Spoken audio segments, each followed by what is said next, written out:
राधे राधे दोस्तों, आज की वीडियो में हम धनतेरस की कथा सुनेंगे। एक समय भगवान विष्णु मृत्युलोक में विचरण करने के लिए आ रहे थे। लक्ष्मी जी ने भी साथ चलने का आग्रह किया। विष्णु जी बोले, यदि मैं जो बात कहूँ वैसे ही मानो तो चलो। लक्ष्मी जी ने स्वीकार किया और भगवान विष्णु लक्ष्मी जी सहित भूमंडल पर आए। कुछ देर बाद के एक स्थान पर भगवान विष्णु लक्ष्मी जी से बोले, जब तक मैं ना आऊं तुम यहाँ ठहरो, मैं दक्षिण दिशा की ओर जा रहा हूँ, तुम उधर मत देखना। विष्णु जी के जाने पर लक्ष्मी जी को कौतुक उत्पन्न हुआ कि आखिर दक्षिण दिशा में क्या है जो मुझे मना किया गया है, और भगवान स्वयं दक्षिण में क्यों गए, कोई रहस्य जरूर है। लक्ष्मी जी से रहा ना गया। जैसे ही भगवान ने राह पकड़ी वैसे ही माँ लक्ष्मी भी पीछे पीछे चल पड़ी। कुछ ही दूर पर सरसों का खेत दिखाई दिया। वह खूब खिला हुआ और लहरा रहा था।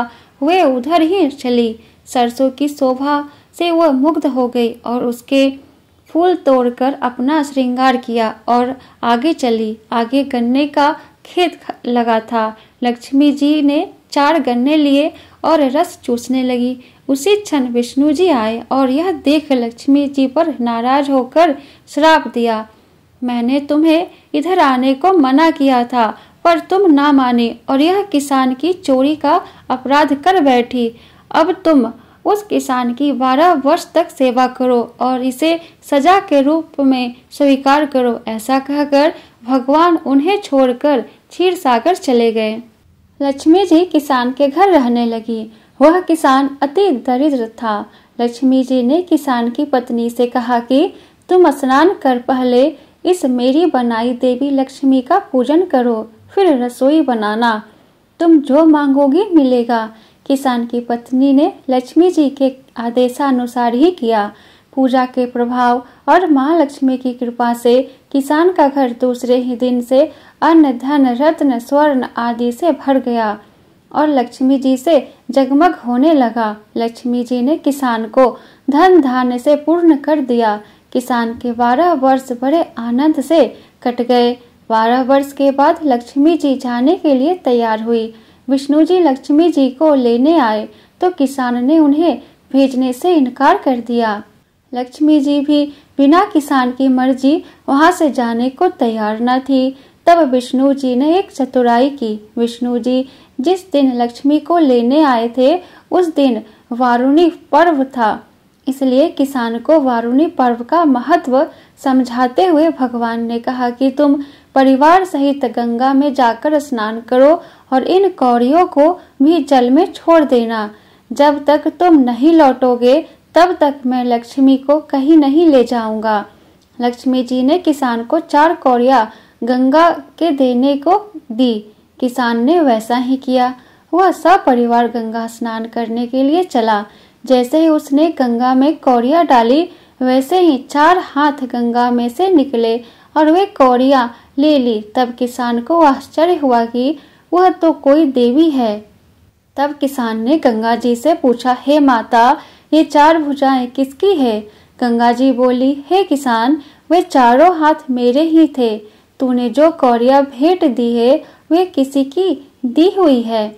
किसान ने कहा, मेरे घर जो स्त्री आई है उन्होंने दी है। इस पर गंगा जी बोली कि तुम्हारे घर जो स्त्री आई है वो साक्षात लक्ष्मी जी है और पुरुष विष्णु भगवान है। तुम लक्ष्मी जी को जाने मत देना, नहीं तो पुनः निर्धन हो जाओगे। यह सुन किसान घर लौट आया और वहाँ लक्ष्मी जी और विष्णु भगवान जाने को तैयार बैठे थे। किसान ने लक्ष्मी जी का आंचल पकड़ा और बोला कि मैं तुम्हें जाने नहीं दूंगा। तब भगवान ने किसान से कहा कि इन्हें कौन जाने देता है, पर ये तो चंचला है, ये ठहरती ही नहीं, इनको बड़े बड़े नहीं रोक सके। इनको मेरा श्राप था जो कि 12 वर्ष से तुम्हारी सेवा कर रही थी। तुम्हारी 12 वर्ष सेवा का समय पूरा हो चुका है। किसान हठ पूर्वक बोला कि नहीं, अब मैं लक्ष्मी जी को कहीं नहीं जाने दूंगा, तुम कोई दूसरी स्त्री यहाँ से ले जाओ। तब लक्ष्मी जी ने कहा, हे किसान, तुम मुझे रोकना चाहते हो तो जो मैं कहूँ वैसा करो। कल तेरस है, मैं तुम्हारे लिए धनतेरस मनाऊंगी। तुम कल घर को लीप पोछ कर स्वच्छ करना, रात्रि में घी का दीपक जलाकर रखना और सायंकाल मेरा पूजन करना और एक तांबे के कलश में रुपया भरकर मेरे निमित्त रखना। मैं उस कलश में निवास करूंगी, किंतु पूजा के समय मैं तुम्हें दिखाई नहीं दूंगी। मैं इस दिन की पूजा करने से वर्ष भर तुम्हारे घर से नहीं जाऊंगी। मुझे रखना है तो इसी तरह प्रति वर्ष मेरी पूजा करना। यह कहकर वे दीपकों के प्रकाश के साथ दसों दिशाओं में फैल गई और भगवान देखते ही रह गए। अगले दिन किसान ने लक्ष्मी जी के कथनानुसार पूजन किया। उसका घर धन धान्य से पूर्ण हो गया। इसी भांति वह हर वर्ष तेरस के दिन लक्ष्मी जी की पूजा करने लगा। इति धनतेरस की कथा संपूर्ण। बोलो लक्ष्मी माता की जय, लक्ष्मी नारायण की जय। जय लक्ष्मी माता। वीडियो पसंद आया हो तो वीडियो को लाइक कर दे और ऐसे ही वीडियो देखने के लिए चैनल को सब्सक्राइब करके बेल आइकन को ऑन कर ले, जिससे मेरी अगली आने वाली वीडियो की नोटिफिकेशन सबसे पहले आपको मिले। तो फिर मिलते हो आपसे नेक्स्ट वीडियो में। जय श्री कृष्णा, राधे राधे।